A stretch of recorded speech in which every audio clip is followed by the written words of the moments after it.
conflito entre Israel e Palestina é muito complexo.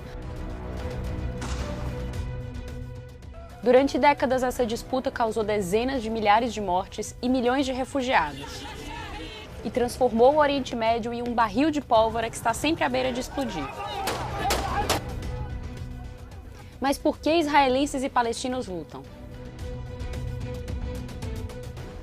Eu sou Camila Veras Mota, da BBC News Brasil, e adianto que a resposta não é simples. Por isso, dividimos a resposta em 3 vídeos: a origem do conflito e as fronteiras, os assentamentos judaicos e a questão de Jerusalém. Vamos começar pelo início. Para entender essa história, é preciso voltar no tempo até o início do século XIX, quando o sionismo se espalhou pela Europa. O principal objetivo desse movimento nacionalista era a criação de um Estado para todos os judeus do mundo, que acabaria aí com milênios de perseguição e exílio. O movimento apareceu em parte como uma resposta ao antissemitismo que estava crescendo pela Europa naquela época. Um antissemitismo que teve sua expressão máxima e brutal com o Holocausto durante a Segunda Guerra Mundial. Foi quando cerca de 6 milhões de judeus foram exterminados pelo Estado nazista. E onde eles queriam criar esse Estado judeu? Havia diferentes opções: Uganda, Argentina ou mesmo a região da Sibéria chamada Birobidjan, na fronteira entre a Rússia e a China. E havia partidários, é claro, da criação de um Estado no território onde se situara o reino histórico de Israel, a área geográfica conhecida na época como Palestina. Quero dizer aqui, nessa faixa de terra de cerca de 400 quilômetros de extensão entre o mar Mediterrâneo e o Vale do Rio Jordão. E qual seria o problema? Bom, essa região não estava vazia e é considerada sagrada não apenas pelos judeus, mas também por muçulmanos e cristãos.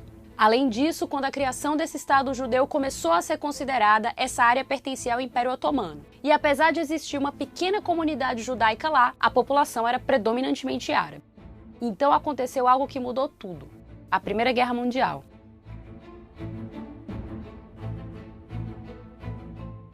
No final da chamada Grande Guerra, o Império Otomano foi derrotado e se desintegrou. As potências europeias que venceram a guerra dividiram entre si vários de seus territórios. Entre outras partes do Oriente Médio, os britânicos passaram a controlar a região da Palestina.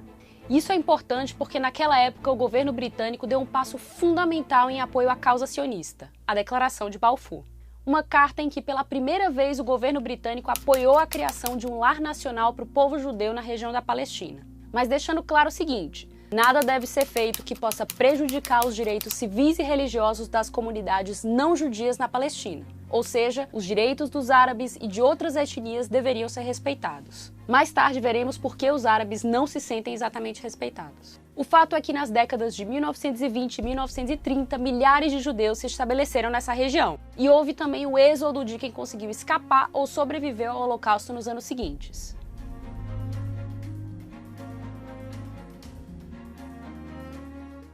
Logo após o fim da Segunda Guerra Mundial, os judeus que viviam na Palestina somavam cerca de 600 mil. Esse número representava cerca da metade da população árabe naquele momento. E logo as tensões entre as duas comunidades aumentaram. Para resolver a situação e buscar uma possível convivência, em 1947 a ONU propôs um plano.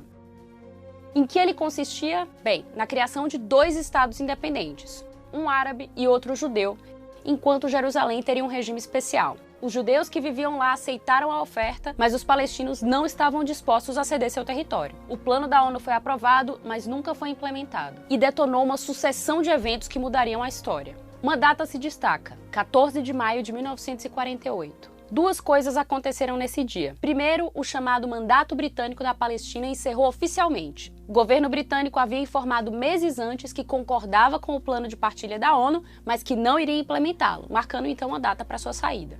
Segundo, foi também o dia em que o líder judeu David Ben-Gurion proclamou o estabelecimento do Estado de Israel.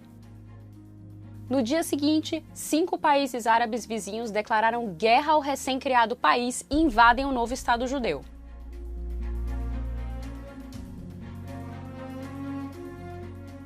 Estamos diante do primeiro conflito entre árabes e israelenses.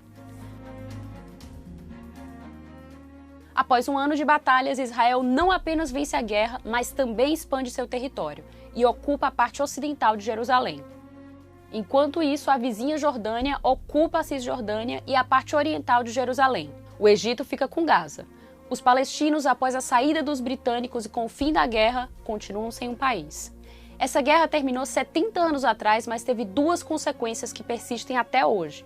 A primeira é o grande número de pessoas desalojadas. Isso aconteceu com pessoas nos dois lados do conflito, mas o problema afetou principalmente os árabes que viviam em áreas que passaram a ser ocupadas por forças israelenses. Estima-se que 750 mil palestinos tiveram que fugir para outras áreas da região ou para países vizinhos, especialmente a Jordânia. Os palestinos chamam esse êxodo de Nakba, que em árabe significa destruição ou catástrofe, e marcam a data justamente no dia da criação do Estado de Israel. Hoje há mais de 5 milhões de refugiados palestinos, filhos e netos dos que foram deslocados na década de 1940, segundo a ONU. A segunda consequência que perdura é a divisão do território palestino em dois, a Cisjordânia, que inclui Jerusalém Oriental, e a faixa de Gaza. Ou seja, foram divididos dois territórios sem ligação por terra entre eles. Alguns anos após a primeira guerra entre árabes e israelenses, uma crise no canal de Suez causou outro confronto militar em 1956. Dessa vez entre Egito e Israel, que teve o apoio do Reino Unido e da França. Após 9 dias de conflito, as tropas de Israel, França e Reino Unido se retiraram do território egípcio e as fronteiras permaneceram como estavam. Isso até junho de 1967, quando ocorreu o terceiro conflito conhecido como Guerra dos 6 Dias. Que durou apenas 6 dias mesmo, e no final Israel ocupou a Cisjordânia, incluindo a parte oriental de Jerusalém, Gaza e a Península do Sinai, que pertencia ao Egito. A questão de Jerusalém é um caso à parte, também bastante complexo, que vai ser tratada no terceiro vídeo dessa série. Bom, o último conflito dessa série de disputas internacionais entre árabes e israelenses foi a Guerra do Yom Kippur, que em 1973 colocou o Egito e a Síria contra Israel. A guerra durou 20 dias, mas suas consequências se estenderam por anos e levaram a um evento muito importante para a região. Em 1978, o Egito se tornou o primeiro país árabe a assinar a paz com Israel, nos acordos de Camp David.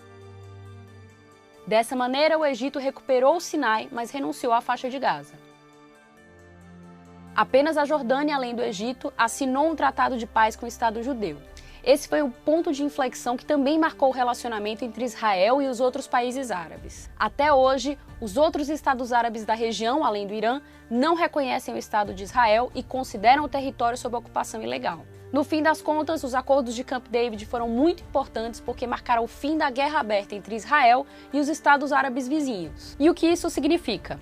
Que a partir daquele momento, o conflito se concentrou não mais na luta entre os estados árabes vizinhos de diferentes nacionalidades e Israel, mas na luta entre palestinos e israelenses. Até hoje, Gaza e Cisjordânia estão em parte sob controle militar de Israel e em parte sob a administração da Autoridade Nacional Palestina e do Hamas, que desde 2007 controla Gaza. E isso nos leva ao próximo vídeo, sobre os chamados colonos judeus, ou seja, os habitantes de assentamentos israelenses em terras palestinas ocupadas e o papel dessa ocupação no conflito. Para vê-lo, clique no link na descrição.